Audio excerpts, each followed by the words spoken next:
Welcome to the Gruber Morning Show. This is our Tesla Roadster podcast. I'm Pete Gruber. I'm Mark Schaffner. Welcome. Good morning, everyone. The image behind us is an AI-generated image, and it's talking about the number of Tesla Roadsters that are for sale. It is unprecedented. I've never seen this many. The community has never seen this many. But despite that, they are selling. And new owners exchanging hands. We're very much involved in that with the Tesla Roadster matchmaking site. So throughout this podcast, we're going to pop up some cars that are for sale from time to time, and you'll get to see the latest ones.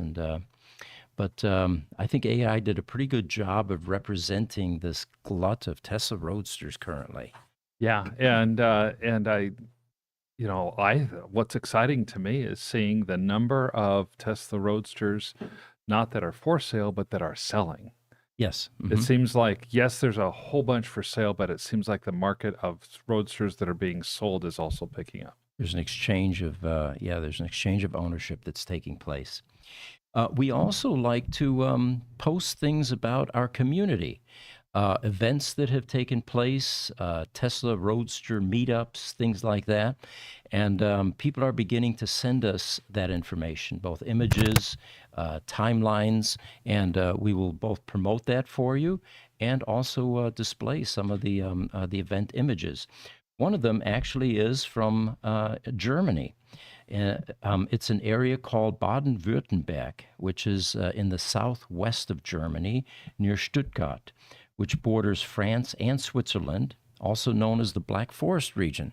Okay, and we have a slide for that too, don't we? We do. We have an image there, Jesse, Baden-Württemberg, Treffen-2. Treffen in German means meetup. So we're going to teach you some German here as we go. That's good. And this is from an owner who owns the Fusion Red, the third one from the left with the white decal, a Karin Cosmopolit. And she was kind enough to send this picture and post it on the Tesla Roadster Owners Group Facebook site. And I was amazed at how many Roadsters we have here. I think I counted 10 of them. Yeah, there's a lot of Roadsters there. To me, the funny thing is, and I think it's just the optics on the picture, that Roadster on the far left looks completely different in the front end than the Roadster the same red Roadster two more in from the left. It looks a little bit stubbier or something, like the front end got pushed in. It does. It looks like the front end got pushed in, but I know what it is. It's the carbon fiber hood vanes. it sure is. It's like part of the. That's exactly what I came to think too. All right. Beautiful picture. Great area. Thank you for sending that in. Yes, thank you, Karen. Appreciate it. We've got another image to throw up here, and this one is VIN number 1404 is the name of this image, Jesse. This is a sterling silver Roadster that came up for sale. It was in our service center, has been actually for a couple of months or so, getting various things done. And the owner then decided from the Bay Area to sell it while it's here. And sometimes owners do that because, well, a number of things. One of them is we take wonderful pictures like this of your car. And if it's in our service center and it's for sale, we get a lot of traffic. We get a lot of people that tour, and some of them actually fly here to see the Roadsters for sale. Mm-hmm. Not only can they see them, touch them, feel them, see them, but the owners actually allow test drives. So if you're very serious about a Roadster, that's a great way to experience it before you pull the trigger. Yeah, and like we were talking about before, where some of these Roadsters sell, we're starting our escrow service on this one this morning. That's another item we have with the Roadster matchmaking site. Let me back up a moment here. We have a commitment to a pre-qualified list of Roadster buyers. If you want on that list, by the way, go to the website. There's a little click button, and you can get on that list, and we'll pre-qualify you. You know, are you real, in other words? We don't want the tire kickers, the scammers, the people that just simply flip cars, you know, here and there. And if you're a real, serious Roadster buyer, you can join that list. That list gets sent any new Roadsters that come available 24 hours prior to any social media promotion. And this is yet another example of how powerful that being on that list is because this car sold within an hour after we emailed the pre-qualified buyer list. It never even made it to social media, in other words. Correct.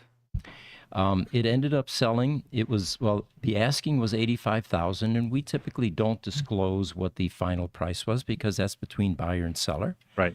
and we're not involved in that. But this particular car had some cool options. There was a Roadster car cover, one of the original ones. There was an MC240 charge cable, fairly standard. That's the big, thick 240 volt cable. An MC120 charge cable, which is the what's called the yellow charge cord. And then a CAN Junior adapter, which now allows you to charge from a J1772 type charge method. The description included, and this was from the owner, it spent most of its life in a garage, and as also indicated by the low mileage, and it was 8,968 miles, so under 10,000, with occasional trips to Napa and other weekend getaways. And the reason for selling, we usually ask sellers, the potential owners want to know, why are you selling it? Sure. He said, I recently got a Model Y, more practical ride for a family of 5, and really, I needed the garage space. So the Roadster became expendable. And, based on its mileage and its condition, this was a pretty good deal at that price. Yeah. If you go to our Roadster matchmaking site, anytime you see the for sale at GMC sign in the upper left-hand corner, that indicates a car that's here. And I think we've got like 6 of them here currently that are in that category. So those are the cars that you can actually fly here or drive here, depending how far away you are, to experience the car. My understanding as well is that once the sale is completely closed, the buyer will probably have the car stay here for a few upgrades as well. Mm-hmm. When we get Roadsters, by the way, we not only resolve the current problem in the car, and that's why they come here, by the way. They're usually broken. We then also have a list of recommendations. We go through the cars with a fine-tooth comb. We'll let you know what the condition of the suspension is, whether the cooling systems are adequate, what your tires are like, what the date codes on them are. So from that, we develop a list, and either the existing customer that sent it to us with a problem or the new buyer can certainly elect any of those upgrades before the car leaves. Sammy Kamal joined us. He's a Lucid fan. He says, let's go Lucid, woohoo, possible short squeeze soon. Short squeeze, what he's talking about there, of course, is we're going to see the price begin to increase when the short sellers bail out. And that's usually precipitated by bad news as the stock starts to go up and they get nervous and they say, uh-oh, we better bail. Because as it's going up, they're losing money. Right. Because the short, of course, means that you're selling stock that you don't have. You're selling stock for a future delivery date. You don't own that stock, but you have to buy it sometime between now and that future date. You're hoping that the price goes down. The simplest explanation that I loved years ago was, let's say that you have some Tesla stock, okay? And I talk you into letting me borrow that for a while, for whatever reason, right? So I take your stock now, and I sell it immediately, right? And then what I wait for is for it to go down and then buy it back at the lower price and give you back your 100 shares or whatever I borrowed from you. You don't care because you got back what you originally gave me. Right. But I made the difference in the delta between what you paid for it and what I ended up, being able to get for it when I bought it at the lower price. Very interesting. That's a great example of how a short would work. Exploration's chiming in. He says, it seems there is a lot of new hate for Tesla and EVs in general. Any thoughts? Why? Maybe because the Cybertruck is so polarizing. I think part of this is political. We're in an election cycle, and way too many people have taken sides of either pro-EV or anti-EV, pro-green environmentalist or whatever the label you want to slap on EV owners versus anti-environmentalist or green or whatever label you want to slap on for people who don't own EVs or don't wish to have one. I think there's a lot of that going on right now. Ultimately, uh, it's a vehicle that has a steering wheel or a steering yoke and four wheels and some sort of propulsion system. Yeah. Why it became so politicized, I'm not even going to venture to guess or go into that too terribly much. I guess my take on it is anything new or not well understood is feared. And, you're seeing a lot more electric vehicles on the roads these days. And I think it's challenging people's assumptions about whether they should have one or not. And that creates some turmoil. I think you're right there. I really think the turmoil that is getting created by change is as big as anything political. In fact, I think the turmoil and the fear of change could be a big part of what's driving the political discussion. Yeah. So last Saturday, this weekend, we had our Lotus Club event. And a friend of mine that's been a car buddy for many years just bought a Lotus Emira. All Lotuses, by the way, start with E. Evija, Elise, Emira. And apparently this is the last Lotus ICE vehicle made, so it may be collectible at some point. But anyway, he's now a member of the Lotus Club. We used to be members of the Ferrari Club and the Lamborghini Club. In fact, he was president of the Lamborghini Club for a while. And now he's in the Lotus Club, and he decided, you know what? I know that Pete's got a whole bunch of Tesla Roadsters, which is really a Lotus Elise. Right. And it might be interesting for the Lotus Club to do a tour there. So we hosted the event Saturday. And initially, I thought, as the cars started to show up, that I must have gotten the club wrong because Ferraris and Lamborghinis showed up. Then I realized it was my old car buddies from Cars and Coffee years ago. Oh, We used to okay. do that every week. And but then later, the Lotus Club showed up about 10 minutes later or so. What was amazing is watching the people familiar with the Lotuses look at the Roadsters and realize that this really is a Lotus. The only difference is the drivetrain. And then what blew them away was the migration of technology away from gears and pistons and plumbing and all the rest of that into the world of electronics. And we usually start our tour in the electronics lab because people are expecting an auto shop and certain expectations come along with that. Sure. You know, oil on the floor, a certain fragrance of gasoline and oil, and, A little bit of exhaust thrown in. yeah, yeah. So when we bring them into an electronics lab and show them all kinds of electronics test equipment and boxes on the benches, the power electronics module full of circuit boards and electronics, we begin to educate them that this is the new form of propulsion. This is the engine or the drivetrain that's going to make your vehicle, operate. And I think that was the biggest eye opener for them.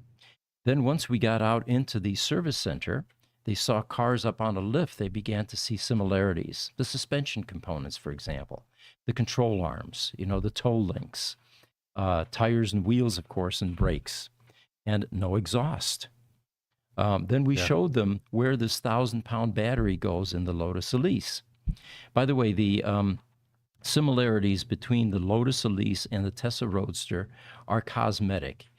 Even the body panels on the Tesla Roadster, although it's the shape and not the size, but the look of a Lotus Elise, is different in that they had to stretch the body, widen it, they had to change all the body panels. But thankfully, they kept the Lotus styling from the Lotus Elise, which distinguishes, of course, the Tesla Roadster from all the other Tesla vehicles, which look more like four-door grocery getters. Mm-hmm. But that was, I think, the biggest revelation for them is that there's Lotus in the DNA, but there's a distinct migration into a much newer technology. So it was fun, and we probably will get other clubs that will show up at Gruber Motor Company.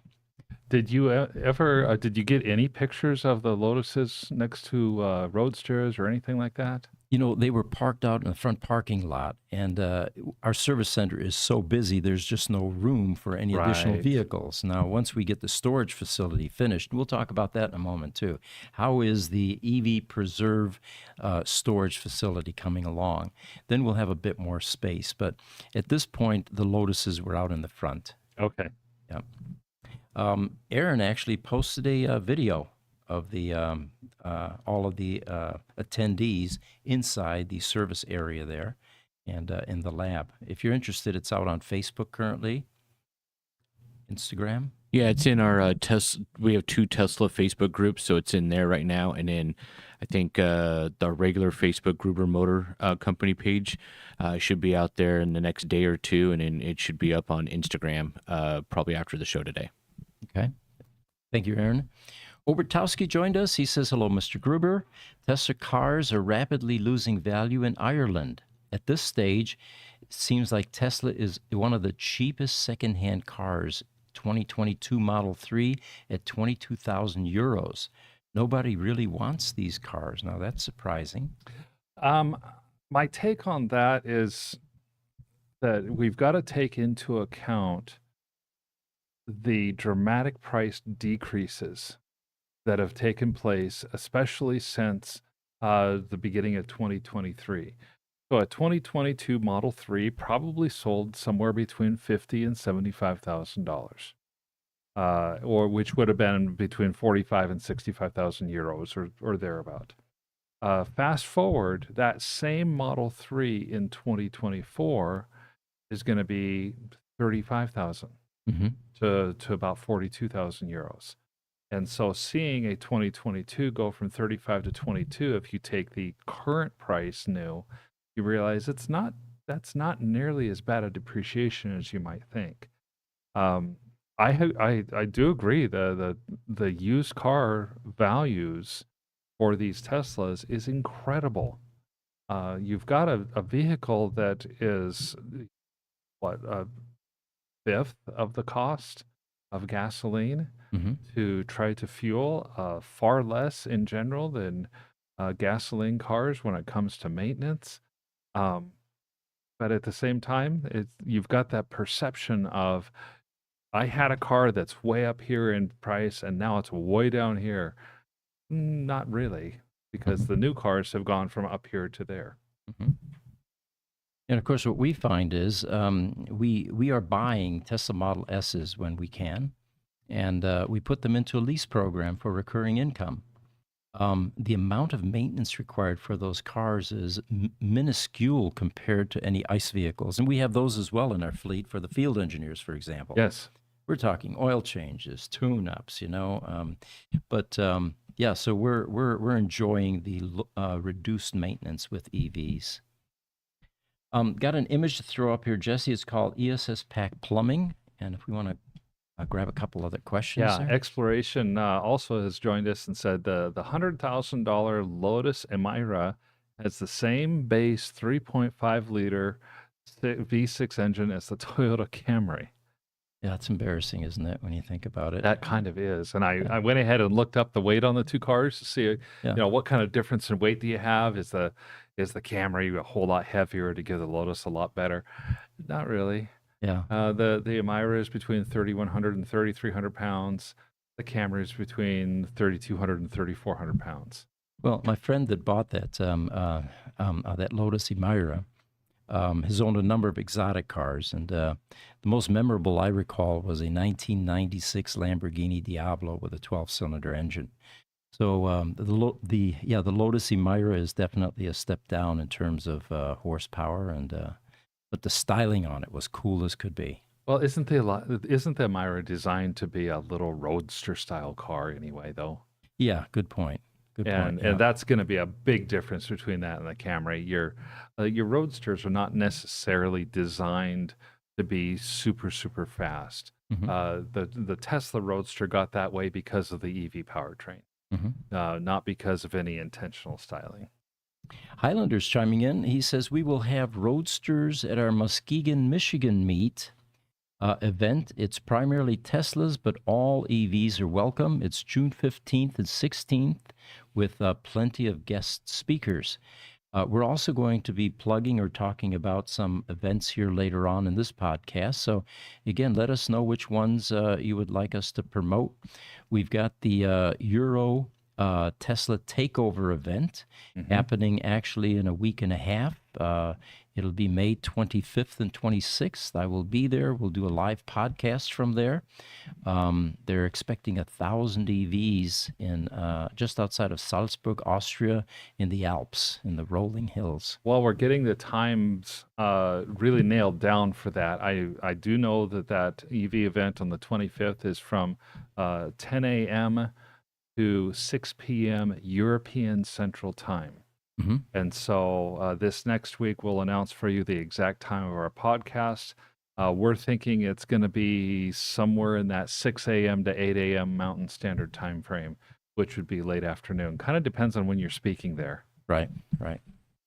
What we have thrown up here is, again, this is the Roadster podcast, so we're going to be talking about some of the Roadster service challenges. And what you're seeing here is the ESS battery pack cooling system manifold that sits at the very base or the bottom of the ESS main battery pack. There are 11 sheets. Each of them have 4 entrance and outlets for cooling, and they run glycol through there to maintain thermal management in those battery sheets. These are rubber hoses that you see, and the Tesla Roadsters are going on 16 years now. Rubber hoses don't like, age, and No, they they become don't. brittle, they become cracked, and we're beginning to see the early signs of the deterioration in this kind of cooling system in the Roadsters. These are all age-related problems because in all the years we've been working on Roadsters, we're beginning to see this now. It's beginning to evolve. So what we're showing here is the hoses that have been replaced on a Roadster, and the wiring diagram, basically, that's right by my head there, showing how the coolant lines are attached to those 11 sheets in the Tesla Roadster. We are going to put this out on our website. Jesse, if you can pop up a bit with that image down below there, lower right, is a cutaway view of the back of the ESS pack, and you can see a bit better. Oh, you know what? You don't have that. Yeah, no, I don't have that. Never mind. Look up the picture ESS pack plumbing -2. There you go. Yeah. I superimposed it on my Yes. form here. And here you can see the actual construction of this propulsion pack in a Tesla Roadster and where those plumbing lines are. Now, is it that these plumbing lines are an input and output for each side of the sheet? It's actually a ribbon. If you can picture a flat ribbon duct Okay. that courses through the sheets and touches every single cell in an S-type arrangement. Okay.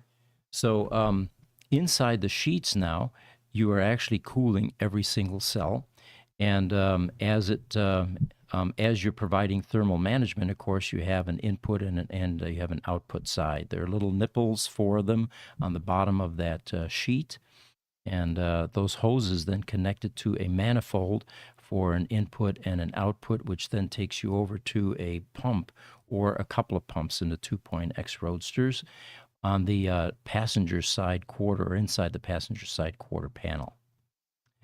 Very important portion of a Tesla Roadster because you have to have thermal management in order to remain safe with these batteries. By all means, it seems to be a very elegant solution.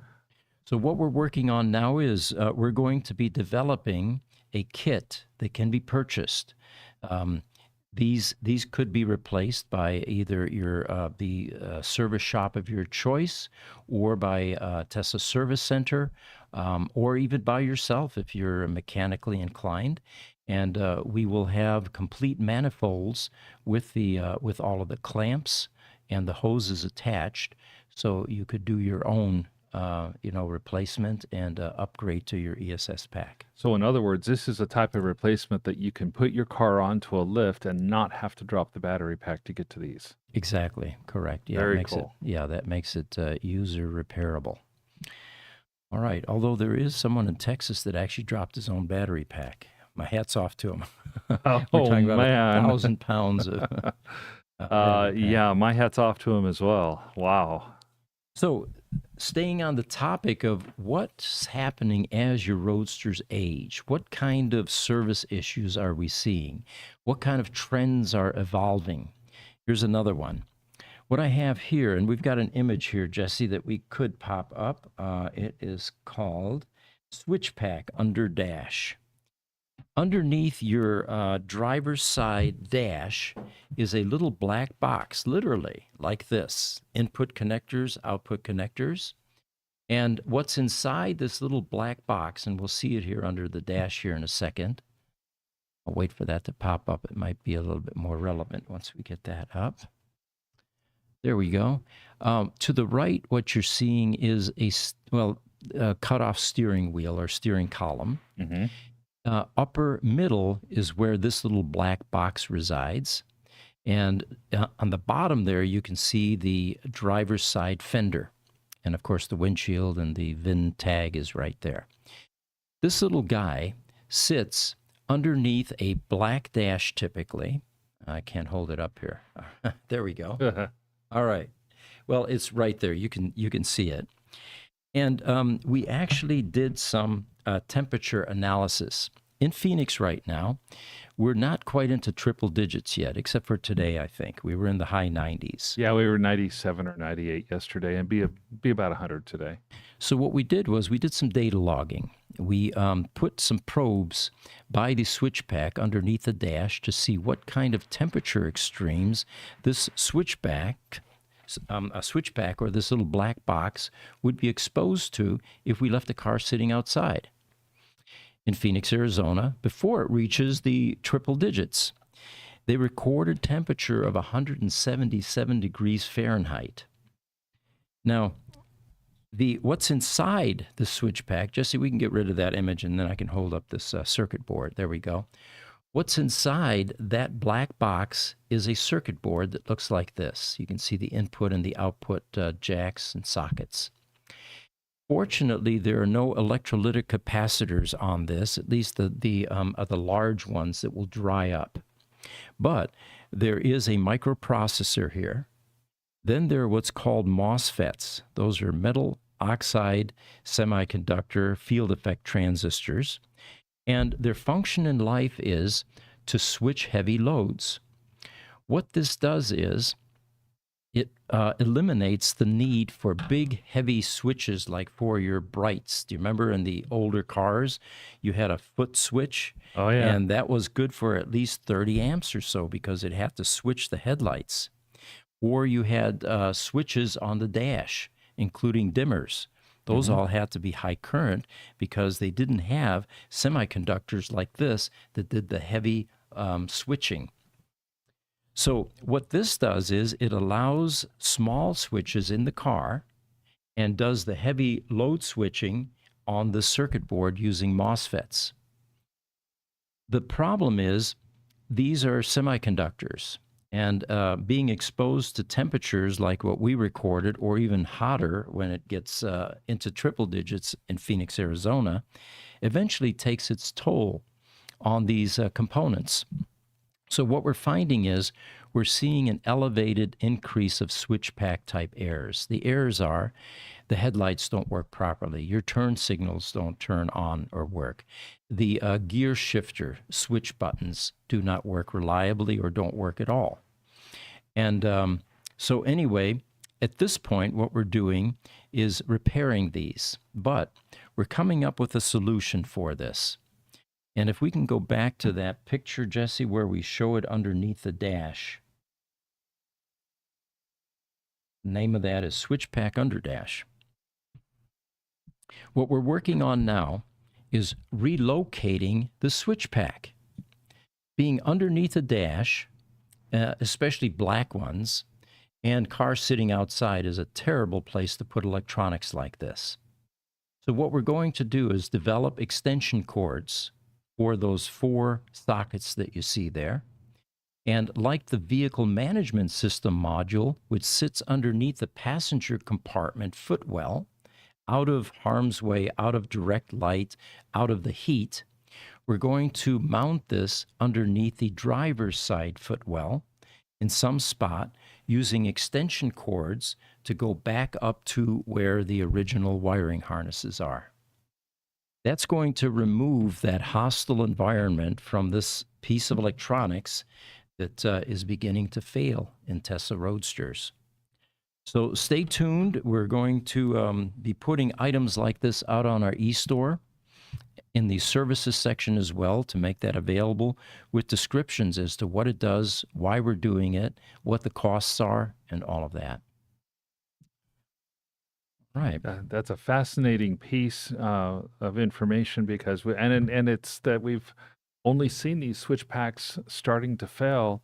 What is this? Just our second summer that we've started to see it? Wasn't it just about a year ago that we started to see the failures? The trend is going in the wrong direction. Yeah, Exactly. it really Yes. is. It really is. So stay tuned. We'll have more information regarding that for you. Update on the EV Preserve EV Storage Facility. We've got an 8,200 square foot building that is in its final stages of completion at this point. Today they're putting in the security system, by the way. Bay Alarm was here. Nice. Yeah. And it will be a Tesla Roadster exotic car storage facility. We think it'll be the first of its kind. There are many exotic car storage facilities, of course, that are offering that service, but none are dedicated to electric vehicles because electric vehicles really haven't gone collectible yet, except for the Tesla Roadster, which is beginning to head in that direction. So we feel we're going to have the first EV dedicated storage facility. And we're going to probably be officially open within the next couple of 3 months or so, based on the timelines that the contractors are now giving us. You know, the contractor is just about done with everything, and then we've got our internal build out that needs to take place once we get the certificate of occupancy and everything is officially done. It's exciting for us. We're looking forward to it. And, you know, the difference between that and your standard exotic car storage facilities is we know what we're doing. We know how to charge these cars. And it's no secret. There are storage facilities that just simply occasionally brick a Tesla Roadster because they're not following the charging protocols. What we're going to be doing in this facility is a number of things. It will be fully air conditioned, not evap cooler, not ambient temperature so that you get extreme hot and cold. This will be completely environmentally controlled. It will also have umbilical cords that come down from the ceiling, a charge to each car, continuously available, and the cars decide when they need a charge and not, so there is no human error that's going to be involved in that. Every car will have an open vehicle management system in it, which is the OVMS module, another black box that provides data about the car, continuously doing data logging. That information will be fed to a control center in the front of our building with big flat screens, which are continuously monitored. And the best part is not only are we continuously in communication with the vehicles, but the owners can be as well through their cell phones with that open vehicle management system. Do we know, does the OVMS system work with RIMAC? I don't know that, but Mark Webb Johnson has been developing the OVMS system for other vehicles. That would be a good question for him. Because, we're going to end up with a RIMAC Navara in our facility as well. That would be cool, yes. All right. Another image here, Jesse. Let's see if I can find this one. You know what? I don't have this one up. If we can go... Oh, I just flat don't have it up. All right, never mind then. It's not even out on the matchmaking site yet. Wanted to show you a car that is going to come up for sale. And, we get a lot of Roadsters, and most of them are non-pedigreed. Occasionally we get a pedigreed Roadster. It'll have low mileage, or, it'll be a signature car. This particular one actually clicks a whole bunch of check boxes.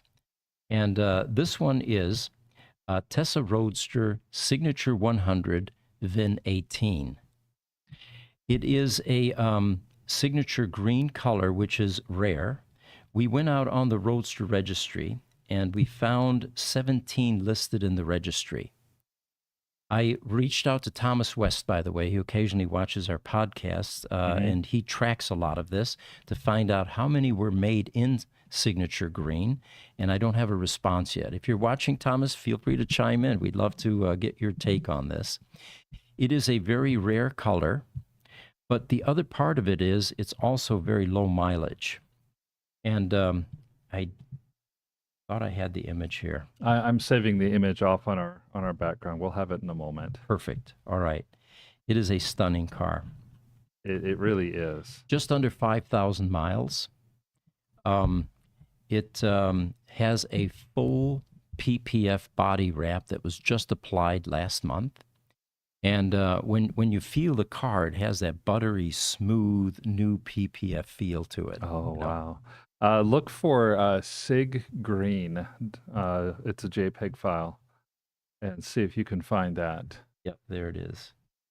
Thank you, Mark. You bet. So this is a car that's going to come available for sale probably within the next week or so. We will let you know, of course, when it's available. It'll go to the pre-qualified buyers first, and then it'll get promoted on social media. But of all the cars we've seen, there are some real gems. And I can tell you firsthand, since I test drove this, very limited, of course, based on its low mileage. Oh, yes. It is spectacular. It is exquisite. It is clean. It is immaculate, both inside and out. And after that PPF treatment, it literally glistens and gleams like a brand new car. For some collector, this is going to be a very popular car, I believe. And so stay tuned, and we'll have this out on the matchmaking site for too long. It is available for test drive here at our service center, so anybody that wants to come in to see the car in person, you can do so. All right. Highlander has got a comment for us again about as we go to our next article. He says, "Hi, gang. Some people here might not know about our 40th anniversary time capsule." And so I wanted to pull this up again in this podcast too. Highlander is a veteran. Thank you for your service. He was on the USS Norfolk. And it says, "Congratulations to us on, thank you very much for the picture, Highlander."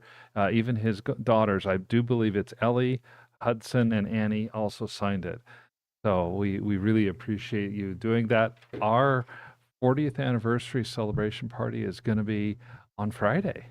This Friday, yes. This Friday. And Highlander will be joining the Power Hour podcast on Friday as well as a guest. So looking forward to seeing you on that. It doesn't seem like 40 years ago. I guess that ages me too, but I was late 20s, I believe. And yeah, it just doesn't seem like it's been that long. But what we're going to do is the staff got a time capsule. We're going to be putting certain things in there. One of them high on the list, of course, is the Tesla sunglass cases. Yes. We have made. And those are we're going to put one of those in there along with some other memorabilia to seal it for all time, I guess. Yes. Obertowski has a question for us. He asks, would many of these problems with the Tesla Roadster also be related to the Model 3 and Model S? Is the Model S tech related to Tesla Roadster? The simple answer to that, Obertowski, is no. The Tesla Roadster was a prototype that was released maybe a bit too early. It's not quite as serviceable as it could be or should be. Mm-hmm. And Tesla learned an enormous amount with the Tesla Roadster. The bricking, for example. If you don't charge a Tesla Roadster for a month or two, it will reach a state, such a low state of charge, that it can no longer be charged. And now you have to either used to be able to take it to a service center and have them do a recovery, which they don't do anymore. Now they simply replace it, and it's $45,000. Or you can get it recovered by sending it to a company like us that can actually repair the battery pack and bring it back to life. Right. None of that happens in the later model Teslas. They have contactors inside. There's electronics inside that senses that. It opens the contactors, and you no longer get continued drain or damage to the battery. Now, that's not to say that we don't have cells that eventually go resistive on Model S batteries or some of these others. Correct. Ray Johnson runs a really good Facebook group. It's the BMS U018/U029 group, where they talk about some of those types of problems where range gets limited as a cell goes resistive on a brick inside of the Model S. Sure. And, you know, the other improvements that Tesla learned from the Tesla Roadster, we were talking about this switch pack being placed underneath the dash, directly underneath the windshield, and, of course, exposed to high temperatures. The later version Teslas are, the electronics are buried away from the dash typically, or especially not underneath it. The only thing that comes comparable to that is the flat screen, the 17-inch screen on the Tesla Model S. But those problems typically are confined to high heat areas. Here in the Southwest, for example, where we get triple digits outside and it bakes like an oven inside, you get what's called a plasma leak. And those 17-inch screens actually lose some fluid, very sticky, that then drips down onto your glove compartment or your console. But the rest of it, major improvements, no. The types of problems we have with the Roadsters are not quite the same as in the later version Teslas. Now, things like rubber hoses, yeah, but they haven't aged that much. Tesla Roadsters are going on 16 years now, sometimes 17 years if they were early prototypes, the EPs and VPs. Eventually, that's going to catch up to the Model S and then some of the later models, because rubber just simply does deteriorate with age. But much better designs. And so Vietnamese Style has also joined us today. He says, love your content. I want to come down and see you guys this summer and bring my Model 3 in. Well, please do. Yes, we get visitors all the time that come in. We give a tour daily, it seems like. So, yes, we'd love to have you. And while the Model 3s are mostly or almost all under warranty still, they're starting to see some Model 3s trickle in for service work that needs to get done. Staying with another comment that was we actually addressed in the last podcast, which was people observing all the changes at Tesla currently, you know, the layoffs. And so the comment there was not hard to connect the dots on the future of the R80 packs. And what we're talking about here is the replacement battery pack for the Tesla Roadster that Tesla is continuing to manufacture, with a number of third-party people working on it, but still not reaching any kind of scale to where there's a product available that you can purchase today. The comment was, when Tesla flagship superchargers are being spun off, the assumption was that the R80 pack program may also be scrubbed. Yes. And even less comforting, considering that people on this forum and their families may be affected, he was saying. Well, we've been digging into this quite a bit, and my initial comment was, in response to that, is we're not getting any indication from Tesla that anything like this is imminent, and we communicate with them all the time. So yesterday, I spoke with one of the corporate people that's involved in the global Tesla Roadster support. And he shared with me that some consolidation had taken place internally. But he said that he is currently tied into the Roadster program as the program manager, along with someone in Europe who I'm going to meet with, by the way, Peter Mildrexler. Okay. We're going to meet in either Munich or in Rosenheim, the town that I was born in, actually. The proof, he says, that there is no decline or any kind of change underway with Tesla Roadster is there's actually a reigniting of the training programs. And we heard about this many months ago that Tesla was continuing to invest in developing Roadster service expertise by flying service center people back to corporate for Right. formal training programs on the Tesla Roadster. The second proof is they're centralizing inventory. The service centers were the repository for buyback Roadsters for a long time. In other words, if they found that a customer had a Roadster at a service center, it was going to be expensive to repair, and the cost of the repairs exceeded the value of the vehicle in the customer's mind. The customer had an option. Rather than sell the car as a bricked, dead, broken Roadster out in the open market, Tesla would make them an offer to buy back the car or trade in the car for a Model 3 or some later model version. And the reason Tesla was doing this was to increase the parts inventories for Tesla Roadster parts, because some of the parts are no longer in production. And this was a great way for them to build inventories. It also provided a second benefit at the service centers in that taking something apart is an enormous amount of learning, in that you're learning how it goes together in the first place. Sure. So there was Tesla Roadster training taking place as they were taking these items off the vehicle and disassembling them. The issue then was that a lot of these parts remained at the service centers. Well, what they're doing now is gathering up the parts to a central location, sending them all back and retrieving them to properly inventory these parts. Not that they were improperly inventoried, but I heard stories like this. Someone would go to the service center and they'd say, you know what, I need the rear reflector for my left rear quarter panel. Do you have one of these in stock? And they'd say, no, we're not showing it in stock, but if you want to go out and back and do a pick and part thing and pull one off a Roadster that we've got back there, you can do that. Well, there are a number of issues with that, liability issues, someone getting hurt, lack of inventory control. What if it was another service center that needed it and didn't know about that part on the car, right?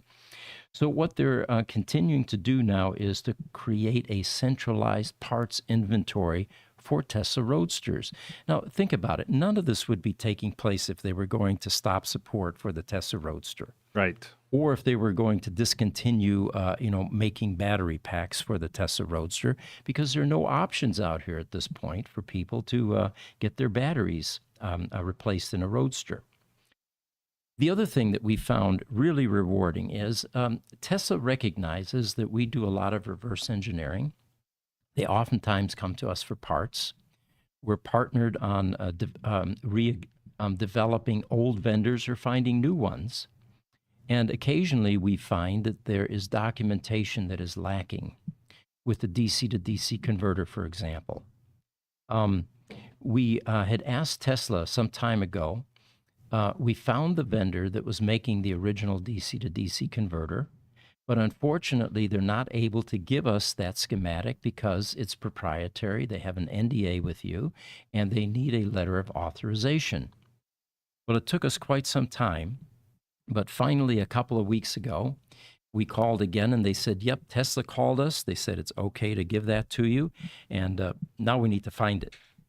So hopefully that doesn't take another 2 years. But the point here being is there is a solid partnership. We're sharing information with them. They share with us, and we're able to keep these cars alive.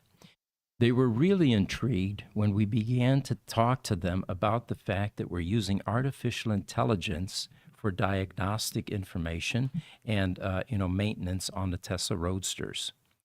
We told them that we took our knowledge base that we had accumulated for many years, and we then found out about Elon releasing or making all of the Roadster information, public source, open source, I should say. We then took that information and fed it into a large language model, called it Roadster GPT, and today our technicians and mechanics and engineers next door are using that constantly to shorten the time to finding problems, doing diagnosis. So we told Tesla about that, and they said, you know, we realize that the pattern recognition is shrinking every year. AI could definitely solve that, and it would amplify data accumulation. So we're going to be sharing this with Tesla. And sometimes it becomes bidirectional, which would be great because if we're Yes. able to get information from them and resource share, um, again, the bottom line here is the support for Tesla Roadster is not declining. There are no plans to have it decline. There's a continuation of support and service. And as I pointed out in that comment on Facebook a couple of weeks ago, I can't imagine that Tesla would end support for their first generation Tesla Roadster while they're trying to sell a $250,000 second generation Roadster, which no one will buy if they think that support's going to end for that at some point in the future. Yeah, if they think support's going to end in 10 years for the second generation Roadster, nobody will ever buy that, or very few people will. And if they see that the Tesla remains committed, as they appear to be, um, I think that bodes well for the future for current owners as well as future. Yeah, I think that Tesla is tied to their first generation cars for infinity. I think so as well. Got another image to pop up here. Old school pest control. We like to share what we're finding in cars with you guys, and this is an interesting one. Another thing that is happening as Roadsters are aging is rodent problems. For whatever reason, maybe the insulation's beginning to taste better as it ages. Maybe it's like fine wine, Who knows? cheese, yeah, whatever. But anyway, in the running board of a Tesla Roadster, one of our mechanics, Brian, found the old school method of rodent control, which is a reminder that if you're leaving your car outside, and you live in an area where rodents are plentiful, and we're talking about rabbits, mice, rats, even certain types of insects. Remember the Chinese Roadsters? Everything we took apart as we were uncrating and unpacking, a flurry of roaches would scurry and stream out of anything that we touched. Yeah, the Chinese Roadsters are going to take over the German Roadsters in this neighborhood, probably. So we thought we'd share that with you. This is definitely a handy way to do it, but there are better ways. One of the latest Roadsters that we repaired from some extensive rodent control, we actually ended up putting ultrasonic devices in the car in 3 different places. They were inexpensive, under $30 or $40 or something like that. And these devices emit a high frequency sound that the insects and the rodents don't like. So it keeps them out of the car. And this particular car had extensive damage, fully repaired, and now it has these devices in it, which hopefully will prevent it from reoccurring. We have a couple questions while we go to our next article. Obertowski is asking your opinion. He says, would you rather buy a Tesla Model 3 2022 with 22,000 miles on it, or a Tesla Model S Plaid with 100,000 miles on it? Obertowski, that is a tough question. It's a tough decision. That Plaid is definitely an intriguing car. What I would recommend you do is take a look at the owners of these vehicles. If the Plaid owner is somebody that cannot turn down a challenge, I would say that Plaid probably has gotten a lot of wear and tear. Yeah, it's going to have some real high torque type of wear and tear that the Model 3 would not have if that's the case. Now, if it's somebody's grandmother, I'd probably jump all over that because a Plaid, I think, will hold its value better than a Tesla Model 3. Sure. But yeah, I think whenever you buy a car, my advice is it's as important to look at who owned it, how they drive their cars, how they take care of their things. If you can go to their house, that's a wonderful way to get a sense for what kind of a deal you're going to get. Yes. And why are they selling it? That is also a critical question. You know how many people, end up pouring money into their car because it's become a money pit, and then decide, well, I'm getting rid of it now. Well, they're not going to tell you that when you go to buy the car. Why are you selling it? But that is definitely an important bit of information. Then Vietnamese Style has come back and said, my Model 3 is out of warranty right now. It's at 200,000 plus miles. I was wondering if you'll be doing more Model 3 services in the future. Would you guys be a good place to call if I have a battery failure for my Model 3? Well, right now, we are so busy with Tesla Roadsters that we have long lead times on the other models, even though those are either out of warranty already, like the Model S's, or going out of warranty, like the Model 3s. The Model X's are already going out of warranty. We are not a good source today, but we are continuously growing. We're adding staff. I think someone starts next week, actually. Yes, that's what I heard. And when that happens, we then begin to work on the wait list and the timelines. And at that point in time, things may improve tremendously. So today, no. In the future, in a few months, yes, I would say look us up. And of course, if you're not having a problem, then keep us in reserve. Yeah. We know that there's going to be a tidal wave of work that comes for all of the independent service centers for Model 3s because it's the end of 2024 when the Model 3s start coming off of warranty en masse. So we're definitely preparing for it. Got another picture here, Jesse. This one is called VIN 638. And this is a Roadster that is going to show up on our Roadster matchmaking site. But before it got there, this owner began to advertise it himself. And by the way, that's an important concept. When we get a car on the Roadster matchmaking site, you're under no obligation to not advertise that vehicle on other platforms. You can even take our links and advertise those, unlike auction houses that want some exclusivity. So in this case, this car is being offered on Facebook. He's probably offering it locally as well. It will eventually show up on our matchmaking site. But, based on the story on this car, I don't think it's going to last long. He's asking $99,000 for a right-hand drive car that has what appears to be some enhancements. If you look at the detail on the stripe and the, blacked out T, I think the wheels are an upgrade too. I don't have a side shot of it here. But the best part about this is it has a replacement battery pack. This is an R80 3.0 battery pack that was just upgraded on May 9th. Well, it's brand new, brand spanking new. Yeah. In Hong Kong, where this car resides currently, a replacement battery pack is not $45,000, but you can add about 10 to that. Yeah, I was thinking it's like $55,000 to $60,000 in Hong Kong. Exactly. So at $99,000, this is an unbelievable bargain.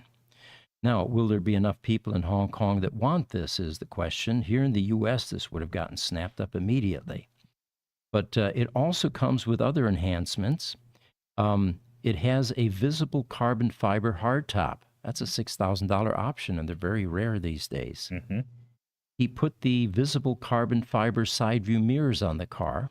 I emailed him a couple days ago, don't have a response yet, but having the originals would be important to a collector, and we'll find that out for you. It's going to come with a TS70 high-power wall charger, and he says that it has never seen rain, and it's extraordinarily clean. So this is yet another one that's for sale on the other side of the world, and it would be interesting if you could import this into the UK because it is a right-hand drive car. It would be. And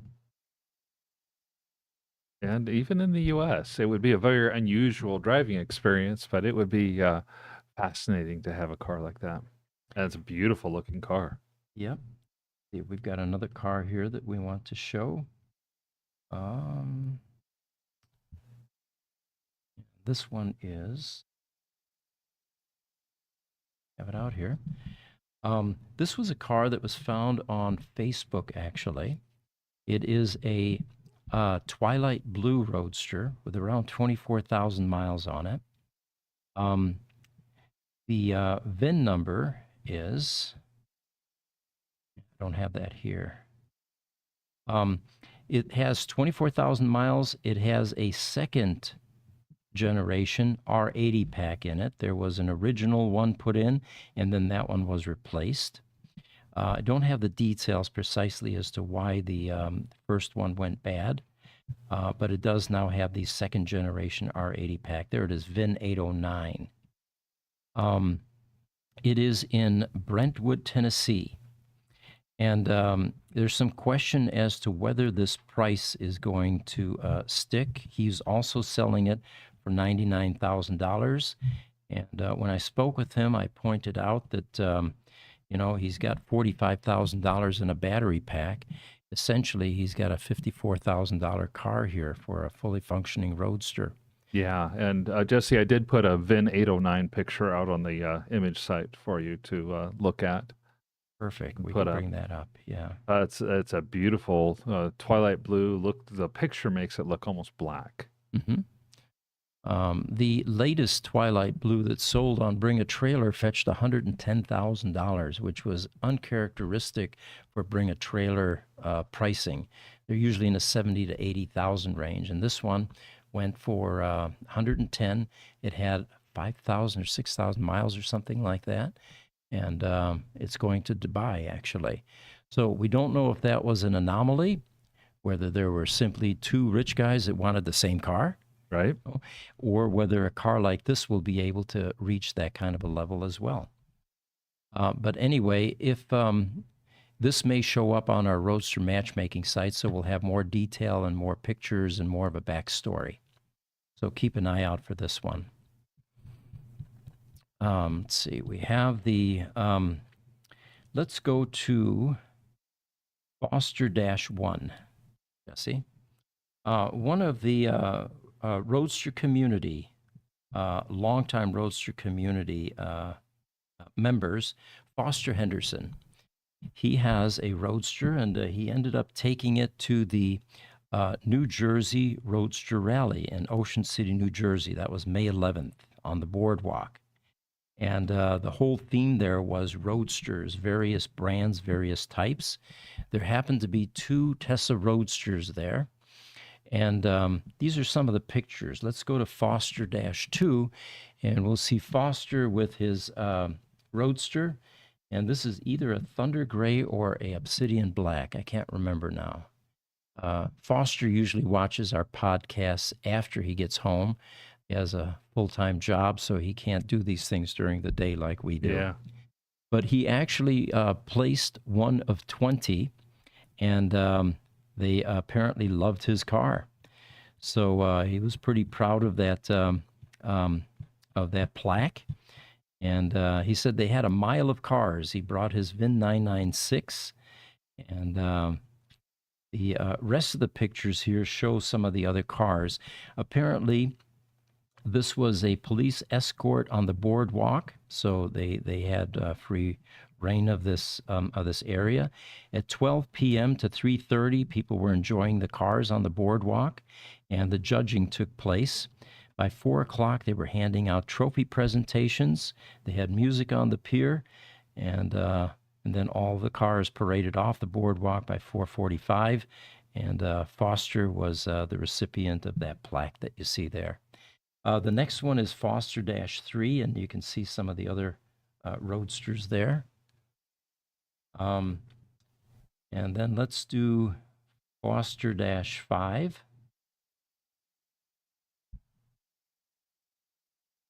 There we go. And there's a Lotus in front of his Tesla Roadster. And then the final one is Foster-6. Now, on the way back, apparently Foster ran into some problems being able to charge his car, and he lived far enough away from this where he needed a charge. Mm-hmm. They had level 3 destination chargers, and the Roadster would not accept that.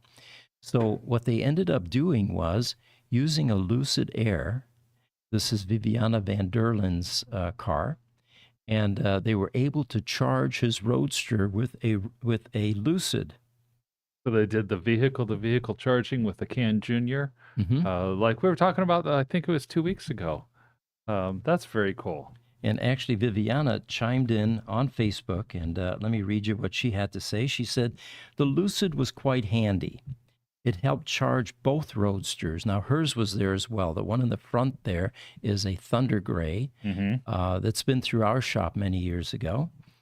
And she said, it helped charge both Roadsters, especially at the hotel where the Roadster destination chargers were Gen 3 and did not charge the Roadsters, besides costing 45 cents a kilowatt hour. Wow. So at the event, they were able to charge, and then at the hotel, which helped Foster Henderson charge up and make it home after the event. And after all that, she said, the Lucid still arrived back home with plenty of range. So again, we've got some cross-pollination taking place there, and many thanks to Lucid. Very cool to see, I tell you. It saves the day. The thing that we've been working on, the Roadster to NACS conversion project, I have an update or not an update for you. At this point, the two sample pigtails we sent them from the 1.5 and the 2.0 Roadsters are in the hands of the vendor that originally made the pigtails for the Roadster with the proprietary connector. We do not have a sample back yet or any information as to what the MOQ is going to be. But the point here being is, once we get the Roadster upgraded to a NACS socket, some of these problems are going to go away. Yes. All right. We have another image here, Jesse, we can bring up, and this one is AC machine. In the world of EV charging or EV AC units, the most common refrigerant is R134A, which we've had for some time. However, newer vehicles like the X, for example, may use the R1234YF. So what we ended up having to do was upgrade our AC machine, because not everything is 134A anymore. And this is that new machine, and now we're able to do both the Tesla Model X's and all of the Roadsters. And some really old vehicles, like my Ferrari, was actually using Freon R12, which now I believe is extremely expensive. My understanding is if you still had a little container, you know, the pint-sized containers of R12, you might get $300 for that container. Yeah, I think they're higher now, according to Mike Manning. I think he was saying like $700 to $800 a pound. Oh And my you know, gosh. what's frustrating is, back in the day, Checker Auto and the Sunday paper would run specials. And sometimes you could buy R12 canisters, 1 pound canisters, for 99 cents. Yes. Yes. So I think the shops used to buy them by the case, you know. So anyway, it looks like we're wrapping up our Tesla Roadster podcast. Again, we appreciate all of you joining us. We'll have one more next week before I go to Europe for the Tesla Takeover. And we'll let you know when that podcast is going to take place directly from Europe. But next Tuesday, I will still be here, so we'll have another Tesla Roadster podcast. Okay. I was wondering if you were leaving Tuesday morning or Tuesday evening. So in the meantime, feel free to send us any event information that you may want publicized, any tips, any suggestions, and we really appreciate you joining us. We'll see you next week. Thank you. Take care.